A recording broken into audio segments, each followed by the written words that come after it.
वही जाना है। तो आप सबको हम बताएं, भारत के इतिहास में और पूरे विश्व के इतिहास में आज तक जितने भी हमने अध्याय देखे हैं, जिन जिन ने भी बालाजी के चरण पकड़े हैं, आज तक वो हनुमान जी के चरणों से कोई भी व्यक्ति खाली हाथ नहीं गया। अभी हम बाहर थे, हनुमान जी के ऊपर पुस्तक लिख रहे थे, तो हमने जब बहुत रिसर्च की तब पाया तो केवल भारत के लोगों पर हनुमान जी की कृपा नहीं है। अब तो एक समय ऐसा था सन 1900 के दशक का, जब इस धरती पर एक और परम हनुमान भक्त हुए सन्यासी बाबा की तरह, जिनको सब लोग जानते हैं, बाबा नीम करोली। और वो भी सन्यासी बाबा की तरह बहुत प्रकाशित और सिद्ध महात्मा हुए। और आपको सुनकर बड़ा आश्चर्य होगा कि उन्होंने अपने जीवन काल में भारत के लोगों को तो हनुमान जी से जोड़ा। फेसबुक के मालिक मार्क जुकरबर्ग के जीवन में भी हनुमान जी का नया अध्याय लिखा और दुनिया की बहुप्रसिद्ध ऐप जिसका नाम फेसबुक है, ऐसा कोई आदमी नहीं जिसे यूज ना करता हो, उसका श्रेय बाबा नीम करोली को ही जाता है। बाबा नीम करोली के शरीर छोड़ने के बाद भारत में विदेशी अमेरिका के एक और बहुत अमीर आदमी घूमने आए। एप्पल कंपनी के मालिक स्टीव जॉब्स वो शरीर छोड़ने के बाद आए। बहुत पहले बाबा का शरीर पूर्ण हो चुका था, लेकिन उन्होंने भी अपने जीवन में हनुमान जी की भक्ति का अनुभव किया। ऐसे हम आपको लाखों दान दे सकते। मध्य प्रदेश के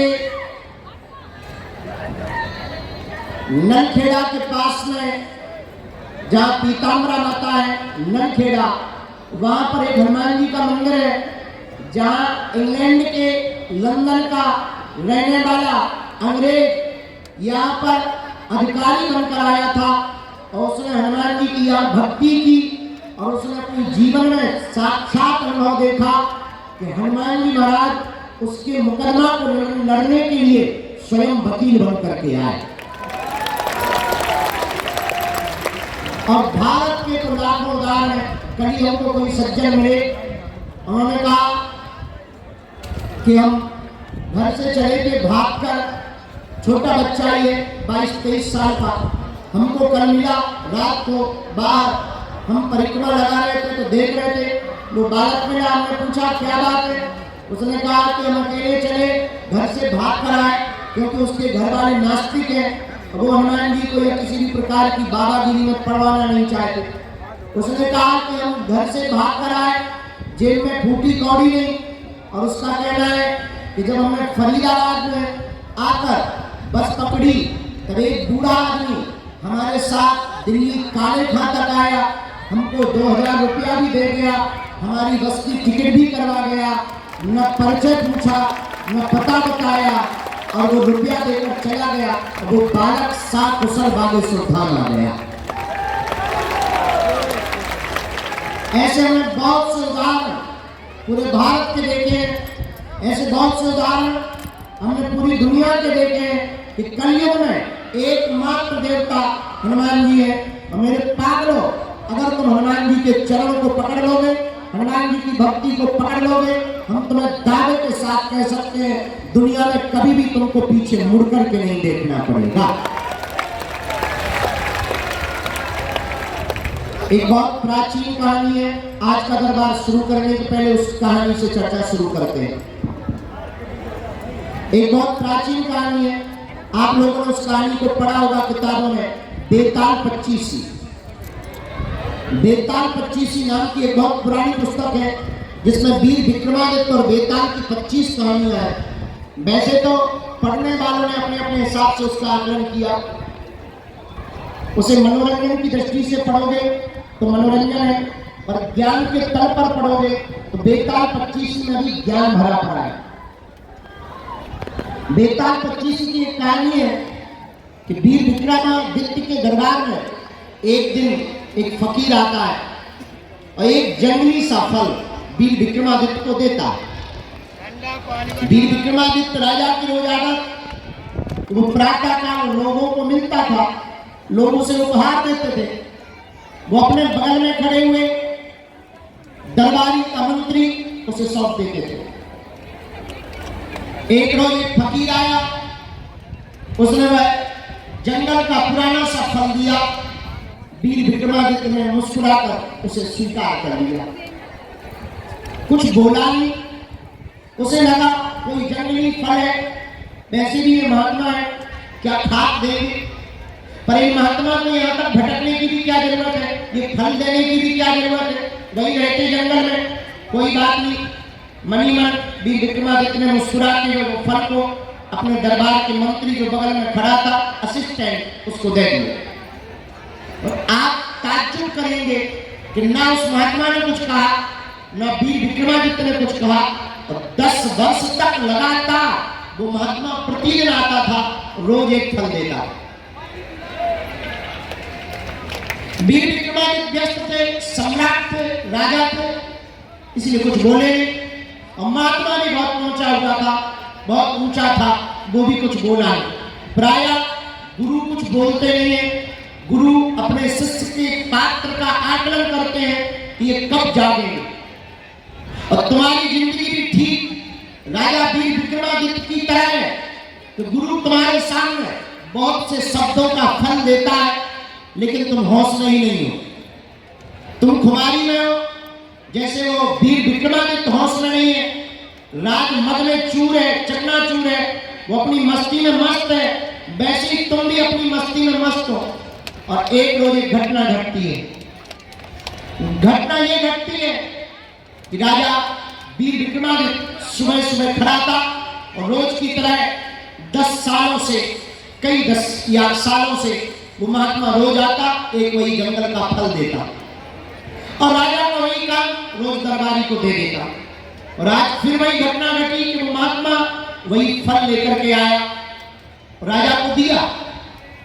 राजा ने बगल में दरबारी को वो फल देने की बजाय ठीक लेफ्ट साइड में बाएं अंग पर एक पालतू बंदर बैठा था, उसको वो फल दे दिया कि तू भी खा। 10 सालों से दरबारी को दे रहे हैं, पर आज तू खा।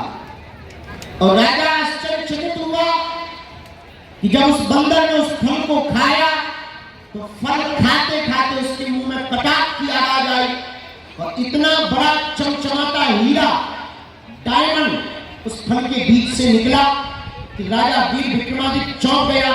आज तक इतना बड़ा हीरा, इतनी बेशकीमती रत्न हमने देखा ही नहीं और उसके खजाने में भी नहीं था। राजा चौंक गया और दरबार में मंत्री को तुरंत बुलाकर कहा कि ये महात्मा 10 सालों से लगातार आ रहे हैं, इनके दिए हुए बाकी फल कहां हैं, क्या तुमने खोल कर देंगे? उस मंत्री ने कहा कि हमें तो एक भी खोल कर नहीं देते, पर सम्मान मिलता था तो एक तल घर में डाल देते। राजा ने कहा जल्दी चलो। जाकर के जब तल घर को खोला तो दुर्गंध से भरा था, क्योंकि फल सड़ चुके थे। लेकिन आश्चर्यचकित वाली बात यह थी कि जितने फल सड़ चुके थे उतने बीच में चमचमाते हुए हीरे पड़े हुए थे। बात तालियों की नहीं है मेरे यारों, ये बात तुम्हारे जानने की है कि जैसे राजा वीर विक्रमादित्य 10 सालों तक सोता रहा, होश में नहीं रहा, अब वो जिंदगी जी रहा था और उसके सामने सदगुरु रोज एक बेशकीमती हीरा दे रहा था, पर वो उसे पहचान नहीं पा रहा था। वैसे ही तुम भी बेहोश हो और तुम भी पागल हो और तुम भी भाग रहे हो और तुम भी महामूर्ख हो कि दरबारों में तुम भटक रहे हो, अपना समय बर्बाद कर रहे हो। और तुम्हारे सामने वर्तमान में अभी इसी वक्त हनुमान जी जैसा कोहिनूर है, तुम उस कोहिनूर को छोड़ करके चमत्कारों के चक्कर में पड़े हुए हो। ये भी तुम्हारी मूर्खता है और इससे ये सिद्ध होता है कि तुम होश में नहीं हो। इससे ये सिद्ध होता है कि तुम सोए हुए आदमी हो। इससे ये सिद्ध होता है कि तुम सिर्फ चमत्कार के पीछे पागल हो। इससे ये सिद्ध होता है कि तुम्हें हनुमान जी के नाम का कोई लेना देना नहीं है, तुम्हें हनुमान जी से भी कोई लेना देना नहीं है, तुम्हें केवल अपने काम से लेना देना है। और अगर तुम्हें केवल अपने काम से लेना देना है तो तुम ठीक वीर विक्रमादित्य राजा की तरह सोए हुए बुजुर्ग इंसान हो। पर याद रखना, वीर विक्रमादित्य तो 10 साल में जाग गया था, शायद तुम तो 10 पीढ़ियों में भी अभी तक जाग नहीं पाए। तो शायद तुम अभी भी सोए हुए हो, इसलिए मेरी बात मानो। ये बात तुमको बहुत कड़वी और खरी लग सकती है, पर याद रखना, तुमसे ज्यादा भपोल समझ वाला इस दुनिया में कोई नहीं है, क्योंकि तुम्हें हर महीना नया गुरु चाहिए, नया भगवान चाहिए, नया चमत्कार चाहिए। और तुम बिना अनुष्ठान के, बिना भजन के, बिना शक्ति बल के तुम दूसरे गुरु से चमत्कार पाना चाहते हो, और तुम्हारी जिंदगी में ये कभी घटित होने वाला नहीं है। याद रखना, राम हो, कृष्ण हो या गौतम बुद्ध, सबको लड़ने पड़ते हैं अपने अपने युद्ध। इसलिए आज अगर तुम्हारी बात हमारी समझ में आ जाए और हमारी बात तुम्हें समझ में आ जाए, ये तो तय है, सबको नहीं समझना है, पर कुछ भी अगर समझ जाएंगे तो शायद तुम्हारी जिंदगी का एक नया अध्याय लिख सकता है, तुम्हारी जिंदगी की एक नई क्रांति लिख सकती है। याद रखना, हम भी तुम्हारी तरह इस दरबार में कुछ मांगने आए थे, हम भी तुम्हारी तरह याचना करने आए थे। कल हमारे बीच में हमारे एक बहुत प्रिय मित्र और भारत के बहुत ही एजुकेटेड मैन, वर्तमान में मेंबर ऑफ पार्लियामेंट है, वो हमसे मिलने आए और वो टीवियों पर बहुत ललकार करके खूंखार ग्लोबली तर्क रखते हैं, पूरे विश्व का बहुत नॉलेज रखते हैं, ज्ञान रखते हैं। ऐसे हमारे प्रिय मित्र सुधांशु त्रिवेदी जी आए थे। कल हम उनके साथ लगभग 2.5 घंटे तक बैठे और यही चर्चा चल रही थी कि भारत के लिए अब क्या करना चाहिए और हमें भारत को विश्व गुरु कैसे बनाना चाहिए। और हम दोनों मिलकर के बहुत कुछ घर्षण कर रहे थे, बहुत कुछ चर्चा कर रहे थे। तब हमने उनको बातों बातों में मंदिर पर ले गए। हमने कहा अगर तुम्हारी रजा हो तो मैं तुम्हारे साथ मंदिर जाना चाहता हूँ। हमने दर्शन भी नहीं किए थे, कल आए थे और दरबार में बैठ गए थे, उनके साथ मंदिर पर चढ़े। मंदिर पर जैसे ही चढ़े तो उन्होंने अचानक मुझसे पूछा कि यहाँ का राज क्या है और तुम्हारी जिंदगी में कब घटना घटी। प्रिय बताने की कृपा करें। हमने कहा मित्र, हमारी जिंदगी में जो भी घटना घटी वो यही घटी। और मंदिर के पास जहां पर अभी वर्तमान में आप लोग प्रवेश करते हैं उसके सामने हमारे दादा गुरुजी झोपड़ी बनाकर रहते थे। उनको बुंदेलखंड में बप्पा कहते हैं, आपकी भाषा में दादाजी कहते हैं, अंग्रेजी में ग्रैंडफादर कहते हैं। वो भी यहां बैठे थे। तुम जैसे याचना लेकर आए, तुम जैसे अर्जी लेकर आए, तुम जैसे समस्या लेकर आए, तुम जैसे निवारण पाने आए, तुम जैसे परेशान होकर आए, हम भी एक दिन तुम्हारी तरह यहां आए थे और हम भी कुछ मांगने ही आए थे। ये बिल्कुल भी मत सोचना कि हम कुछ डिफरेंट मांगने आए थे। हम भी तुम्हारी तरह, और हमारी सोच तो तुमसे भी घटिया थी। हमारी मांग ये थी कि 3 दिन से भोजन नहीं हुआ, पिताजी कुछ करते नहीं है।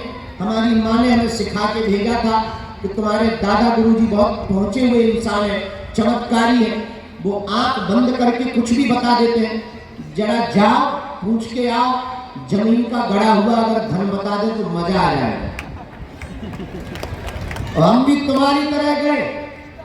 तो हमने कल अपने मित्र को कहा, प्रिय मित्र, हमने अपने दादाजी से कहा, 9 वर्ष के थे हम, कि आपके पास तो बहुत बड़े बड़े एजुकेटेड लोग, बहुत बड़े बड़े, उस जमाने में एम्बेसडर का जमाना था, एम्बेसडर से बड़े बड़े IAS IPS और वर्तमान में भी उनके समय के जुड़े हुए जजेस, जुडिशरी के लोग आते थे। तो हमने कहा कि हमारी हालत बहुत बेकार है और हमने सुना है कि तुम जानते हो चमत्कार है, हम तुम्हारे नाती हैं, कुछ बताओ, जमीन का गड़ा हुआ धन, कुछ मजा आ जाए। तो दादा गुरु ने हंसते हुए कहा कि रात को आना। हमने माँ को जाके कहा कि बात बन गई, रात का समय मिला। और हमारे पिताजी तो हमसे बड़े वाले लालची।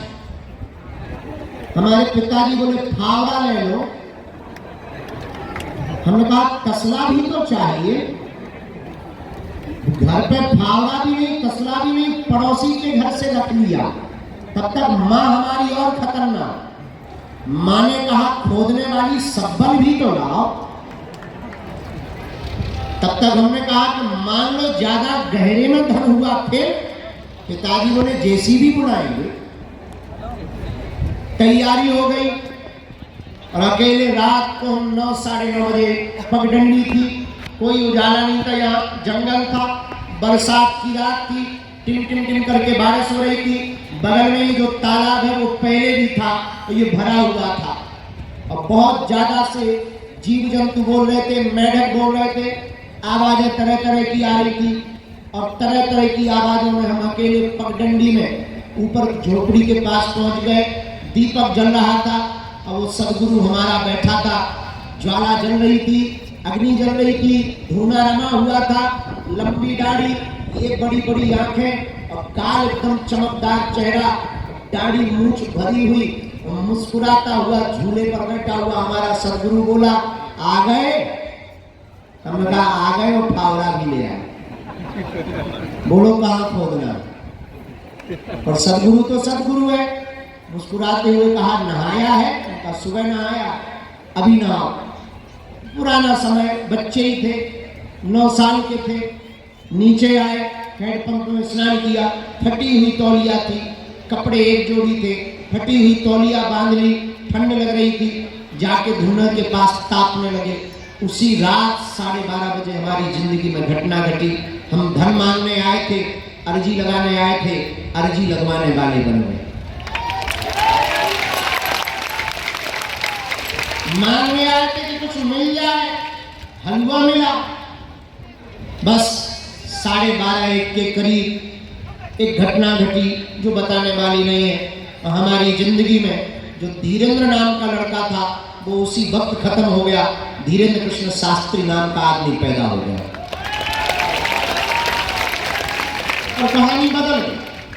हम भी तुम्हारी तरह याचना करने आए थे। हम बताना ये चाह रहे, अपनी आपकी बता करके हम तुम्हें आकर्षित तो बिल्कुल नहीं करना चाह रहे, ये याद रखना।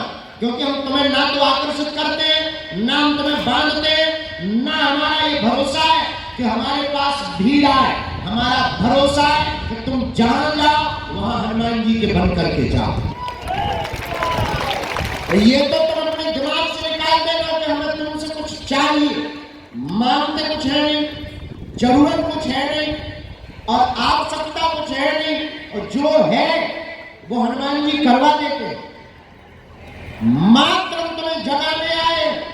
याद रखना, हम तुम्हें ना तो चमत्कार बताने आए, ना तुम्हें दरबार बताने आए, ना तुम्हारी मन की बात बताने आए। सच बात तो ये है कि सारे के सारे प्रोपोगंडा हमारे बहाना है। असलियत में तुम्हें सच्चाई में हनुमान जी का बनाना है। इस रात के बाद हमारे जीवन में जो बदलाव हुआ, उसका बदलाव का प्रमाण तुम्हारे सामने है।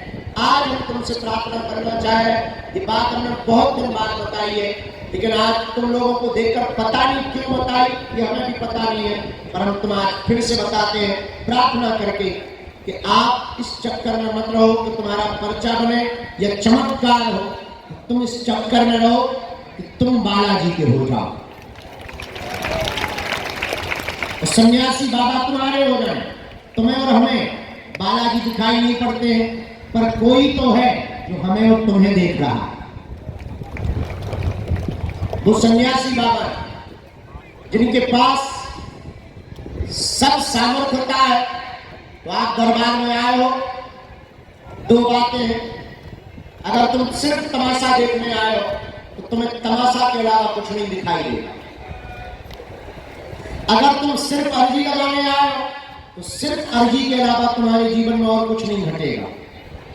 अगर तुम सिर्फ चमत्कार देखने आए हो तो तुम्हें यहां चमत्कार के अलावा कुछ नहीं दिखाई देगा।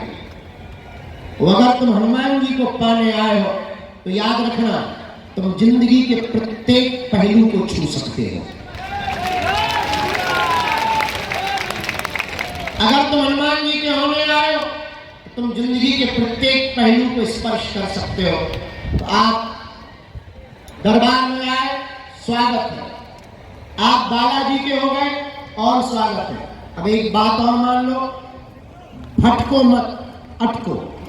और भटकने का ये भी मतलब नहीं कि तुम बागेश्वर धाम आओ। हम आदमी बहुत स्पष्टवादी, हम तुम्हें बागेश्वर धाम भी नहीं बुलाना चाहते। इस भरोसे में भी मत रहना कि हम तुम्हें बागेश्वर धाम बुलाना चाहते हैं। हम तुम्हारे जीवन में ऐसा कुछ बदलाव करना चाहते हैं कि तुम जहां रहो वहां बागेश्वर धाम, तुम जहां जियो वहां बात जियो, और तुम जहां जाओ तुम्हारे साथ साथ सन्यासी बाबा जाए। तो हम तुमको बागेश्वर धाम भी नहीं बुलाना चाहते। हाँ, ये तुम्हारी ताकत नहीं है कि इनका होने के बाद तुम अपने आप को रोक लो। ये बात अलग है कि अगर तुमको इनसे मोहब्बत हो गई तो फिर तुम्हारी दम नहीं कि तुम रोक लो। हम अक्सर अभी एक आदमी को बोल रहे थे, बहुत बुद्धिमान आदमी था, उसको हमने कहा कि जिसने हमको जाना नहीं उसका तो नहीं हम कह सकते, पर दो बातें आप हमको जान लोगे, समझ लोगे तो दो बातें निकलेंगी, या तो तुम हमारे हो जाओगे अपने या दुश्मन, आप तो छोड़ नहीं सकते। या तो तुम हमारे प्रेमी होगे या तुम हमारे दुश्मन होगे, दो में से कोई तीसरा रास्ता नहीं। इसलिए मेरे पागलों, आज की बात बहुत कान खोल करके अपने जीवन में लेकर के जाना। आज तक इस भारत में तथाकथित लोगों ने भूत पकड़ाए हैं, हम भारत के लोगों को भगवान पकड़ा करके जाएंगे। और एक बात बहुत गंभीरता से, आजकल बाबाओं की भी बाढ़ आ गई। हमें बाबाओं से दिक्कत नहीं है, दिक्कत हमें तुमसे, कि तुम कब किसको बाबा बना बैठे। बाबाओं से हमारा कोई विरोध नहीं, हमारा विरोध तुमसे है कि तुम इतने बड़े बड़े बदमाश हो कि तुम्हें हर महीना नया बाबा चाहिए। कहीं छड़ी वाला चाहिए, कहीं डमरू वाला चाहिए, हमारे जैसा मुगदर वाला चाहिए। अब तो केवल कट्टा बंदूक वाले भर बचे, बाकी सब आ गए।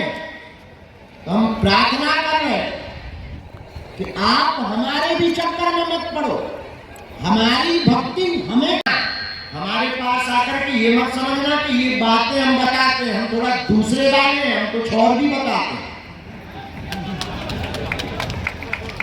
क्योंकि हमने जितना जाना, हमने जितना समझा, गुरु कृपा से जाना, गुरु कृपा से समझा, हम श्रेष्ठ नहीं है, लेकिन हम तुमको जगाना चाहते हैं कि तुम हमारे भी चक्कर में मत पड़ो, तुम हमारे भी पीछे मत पड़ो। हम जिनके पीछे पड़े हैं, तुम भी उन्हीं बालाजी के पीछे पड़ो। जिनसे हमने पाया, तुम भी उनसे पाओ। ट्रांसफार्मर में कनेक्शन लेने की बजाय पावर हाउस से ही जुड़ो। ट्रांसफार्मर की तो लाइट जा सकती है, पावर हाउस तो 24 आवर्स चालू रहता है। तो हम तो ट्रांसफार्मर, पावर हाउस तो बागेश्वर बालाजी, उनके हो जाओ, उनकी शरण पकड़ो, नियम का पालन करो, पेशी करो। हाँ, इतनी बात तय, जो माइक से हम दरबार में दावे के साथ हर बार बोलते, पुनः बोल रहे हैं, इस कलयुग में लगातार सनातन धर्म के ऊपर उंगली उठाई जा रही थी, लगातार धर्म विरोधी लोग नीचा दिखाए जा रहे थे, उनके मुंह पर तमाचा मारने के लिए ही बागेश्वर बालाजी का दरबार लगाया है। और क्या भारत, क्या देश, क्या देश, अभी तो हम चिंचों चाइंचों की जगह पे हुआ है। जहां चिंचों चाइंचों करते हैं, उनसे भी हमने कह दिया, करो शंकर जी का से ठटरी के बड़े हारो। हम आपको बताना ही चाह रहे कि अगर आप हनुमान जी के हो गए तो लौटकर पीछे मुड़कर देखने की आवश्यकता नहीं है। तुम पर कोई हमारी बातों का ज्यादा फर्क नहीं पड़ना है, क्योंकि तुम 1 घंटा बाद चिल्लाने ही वाले हो कि पर्चा कब बनेगा। तुम बोलने ही वाले हो कि हमारे बाप का नाम बताओ, हमारी अर्जी लगाओ, लौट घूम फिर करके तुम यही आने, और हम भी तुमसे बड़े वाले बदमाश है, परिचय बनाने वाले, हम भी प्रवचन देकर जाने वाले नहीं है, हम भी परिचय बनाने वाले। पर अगर समझ आ जाए तो अच्छी बात है, अगर हमारी बात समझ आ जाएगी तो नया अध्याय तुम्हारी जिंदगी का शुरू हो जाएगा, नई क्रांति तुम्हारी जिंदगी में आ सकती है, नहीं आएगी तो जय बजरंग बली की। हाँ, ये तय है, हम तुम्हारा पीछा नहीं छोड़ेंगे, हम तो तुम्हारे पीछे ही पड़े रहेंगे। जब तक तुम हनुमान जी के नहीं हो जाओगे तब तक तुम्हारे पीछे पड़े रहेंगे। और हाँ, एक और सुनो, जहां जाओगे हम किसी के थ्रू से ही तुम्हें मिलेंगे,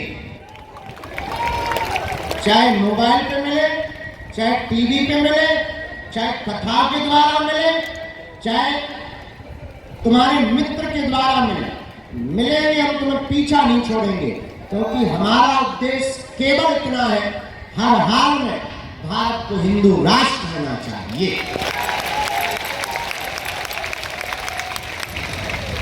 बोलो जय सिया राम, जोर से बोलो। भारत हिंदू राष्ट्र की, बागेश्वर बालाजी की। आज की बात सुनकर के कौन कौन बालाजी का होना चाहता है? एक दो दिन के लिए या जीवन भर के लिए? जोश में या होश में? कच्चा या पक्का? पक्का पक्का बात मानोगे? ठीक है, तो हमारी 3 शर्तें मानोगे? हाथ नीचे कर लो, काम आएंगे। पहली शर्त, आज से हमारे चक्कर में ना पड़ना। जिनके चक्कर में हम पड़े उन बालाजी के चक्कर में पड़ना। दूसरी शर्त, लहसुन प्याज मांस मुद्रा बंद करके पेशी शुरू कर देना। और तीसरी शर्त, जब भी बालाजी के सामने जाना, सन्यासी बाबा के पास जाकर कहना, तुम हमारे और हम तुम्हारे। उसके बाद जय। कौन कौन मानेगा तीनों बात? पक्का पक्का पक्का। तो हम भी वचन देते हैं, आज से तुम्हारी समस्या तुम्हारी नहीं है, हमारे बागेश्वर बालाजी की है। आप तो नियम शुरू कर दो, लहसुन प्याज मांस मुद्रा बंद। बागेश्वर धाम पर पर्चा की महिमा नहीं है, बालाजी की चर्चा की महिमा है। किसकी महिमा है? लहसुन प्याज मांस मुद्रा बंद कर दो। महीने में एक बार, 15 दिन में एक बार, 2 महीने में एक बार, जब समय मिले पेशी करना प्रारंभ कर दो। हम तुम्हें वचन देकर के कहते हैं, लौट करके तुम्हें कभी जिंदगी में पीछे मुड़ करके नहीं देखना पड़ेगा। लेकिन कुछ पाने के लिए कुछ खोना है तो तुम सोचो कि हम नियम भी ना करें, 6 दिन पिए पौगा, मंगलवार को करें जय हनुमान ज्ञान गुण सागर, ठटली के बड़े न कटा। क्या हनुमान जी घर के कक्का है कि तुम 6 दिन पौगा पियो, मंगलवार को जय हनुमान ज्ञान गुण सागर करो? लूअर के लाए। अरे हनुमान जी की, बालाजी की कृपा पाने के लिए नियम का पालन तो करना ही पड़ेगा। क्या क्या नियम है? लहसुन प्याज मांस मुद्रा बंद, महीने में एक बार। दूर रहते हो 2 महीने में, और दूर रहते हो 5 महीने में एक बार भी तुम पेशी शुरू कर दो। अच्छा, पेशी क्या है? आना। आना क्यों? हनुमान जी तो सब जगह है गुरु जी, अपने बगल वाले हनुमान जी के पास चले जाएंगे, खर्चा कराया बच जाएगा। बात सही है बेटा, हवा तो सब जगह है, और कूलर के सामने क्यों बैठते हो? हवा सब जगह है, और तुम पंखे के नीचे क्यों बैठते हो? क्यों बिना चला रहे? हवा तो सब जगह है, क्यों हवा कर रहा है? क्योंकि हवा तो सब जगह है, पर जो बिजना चलाता है उसको ज्यादा हवा लगती है। उसी प्रकार बालाजी सब जगह है। संत जहां तपस्या करते हैं वहां विशेष रूप में हनुमान जी प्रकट हो जाते हैं। उसी धाम का नाम है बागेश्वर। क्या नाम है? अरे जोर से तो बोला। जहां सन्यासी बाबा ने 1.25 करोड़ हनुमान चालीसा पढ़े, दादा गुरु जी ने तपस्या की, बड़े बड़े संतों ने तपस्या की, और यहाँ का आज तक का 3 पीढ़ियों का इतिहास है। लाखों लोग रोते हुए आए, बागेश्वर बालाजी के दरबार से हंसते हुए गए हैं। खाली झोली लेकर आए तो झोली भरकर लेकर जाओ। जितने भी लोग आज दरबार पंडाल में बैठे, बाहर बैठे, बैठने को नहीं मिला, जाओ, तुम्हारी भी खाली झोली भर करके रहेगी। बोलो जय सिया राम। दोनों हाथ उठा के बोलो